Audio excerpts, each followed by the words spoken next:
Steph, what's the significance? Tim Cowell, Mercury. What's the significance of being in control of a playoff game from beginning to end? Does it carry over at all? I mean, do you feel like you've exerted some kind of control over this series? You always try to build momentum and sustain it for sure. We had a point of emphasis of starting the game with a lot more energy and focus on the defensive end so that we could, just feel a little bit better about ourselves than we did last game in the first quarter. And then after that, yeah, you just want to continue to build good habits, sustain the level of play. I don't know how much it'll carry over game 2 to game 3 going back to their place. But for us mentally, we just know what we need to do to be successful against this team. Even, with Kawhi back in there probably on Saturday, you got to understand exactly the things that we did better tonight. And that's just being a lot more alert defensively to start and just making them work. Steph, Tony Harvey, Sacramento Observer. In the last game, you did talk about, getting off to a good start. You had 15 points in the first quarter, and you guys had 11 assists in the first quarter. Can you talk about how important that is and the discussion you guys probably had in the last 48 hours to get to that point? Yeah, I mean, we just talked about the last 2 times we played against them in the regular season and then game 1. The first quarter was not our best effort. And obviously, both games we found ways to come back.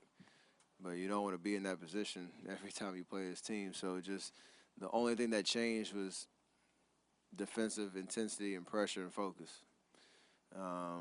Making and missing shots can come and go, but you have to give yourselves an opportunity to withstand, whatever may happen on the offensive end. And even so, our defense could even promote the tempo that we want to get to. So that was a key tonight. Steph, straight ahead, Scott Howard Cooper from NBA.com. This is a team that in the past has been motivated by history and has enjoyed chasing history. When you get to 10-0 in the playoffs, can you not help but start to think what if and what lies ahead? Not at all. It's pretty easy not to think about that, if you know what I mean.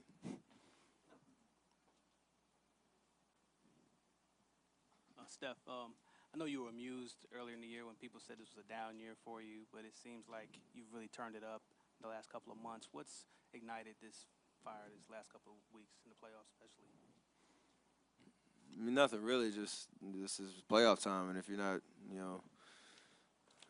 excited and don't get that adrenaline rush and get locked into the moment, you're gonna miss out. So, thankfully, obviously, I'm playing well, playing aggressive and confident, shots going in, trying to be locked in on every other aspect of the game too. And I hope I say that if I didn't, make shots, just trying to do what I can to make, sure I'm helping my team win and doing little things here and there on both ends of the floor, rebounding, trying to play make, whatever the case may be, but just confident and aggressive and in a good rhythm and a good flow. So just want to try to keep that going.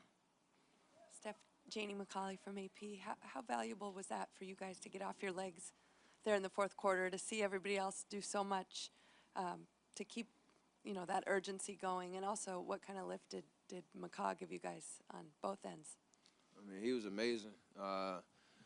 Obviously, with Andre out, it was the next man up philosophy. Everybody says it, but when you have a guy like Pat who doesn't really know when his minutes are going to come, he always stays ready. And the biggest thing for him was his aggressiveness. He get an open shot, take it, make or miss. That's a good shot for us. And understanding the moment when he gets the ball in his hands, just make the right decision, be aggressive, like I said, and try to make things happen. So he did that all game, and that was huge, a huge pickup for us. Obviously with Andre out, and even when he probably get a lot more minutes, down the stretch of this series, he can hopefully continue to do the same. So that was big for us. What was the other part? Oh yeah. So I mean, it helps. Obviously, you want to try to stay as fresh as possible, but we do have a nice little break before Saturday. So like I said, it was just more about just sustaining our level of play, no matter what the score was. Just trying to not have any drop-offs or start to get any bad habits and continue to keep our foot on the gas pedal. Hey, Steph, down to your right, Phil Barber, Santa Rosa Press Democrat. I know that it's basketball and every team has off nights, but were you a little surprised that that team came out as flat as it did tonight? No, but I wouldn't say they came out flat. We just try to do things a little bit differently on the defensive end to try to make it tough on them.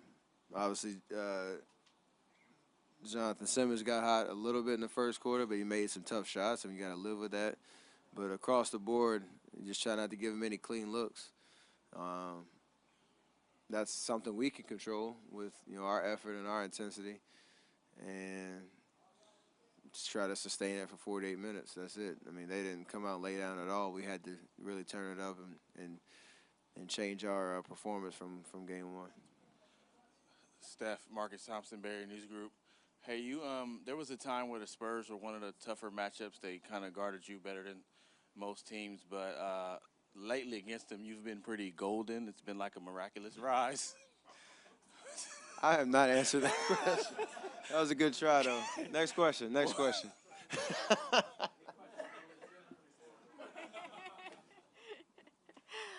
Steph, Pop was in here earlier. I follow that. Steph, Pop was in here earlier, and he said he was surprised in his team. He didn't feel that they believed that they could do it without Kawhi. He said it was very apparent to him from the beginning of the game, and that they never were able to recapture that. We hear you guys say on the court sometimes that you can tell when players on the other team are ready to go home, all that trash y'all talk to each other. What could you tell today about them out on the court? That's interesting you said that, because I was actually standing by our bench right before the pregame clock went down to 0 before national anthems and everything, and they were out there. I kind of just watching. I sit down on the bench for a couple minutes before the clock goes off, and they were having fun. Looked like they were pretty light on their feet. A couple of guys were yelling, "Let's go," that kind of stuff. So the normal pregame kind of get hype moment. It looked like they were all in tune, but I feel like when the game starts, it's whoever wants to grab that momentum early and set the tone for the game, and I think we did that a little bit better tonight. So that was huge. You don't want to give them any reason in any life from our standpoint, but I'm pretty sure those players have egos. They understand the moment and the opportunity they had, and it is what it is.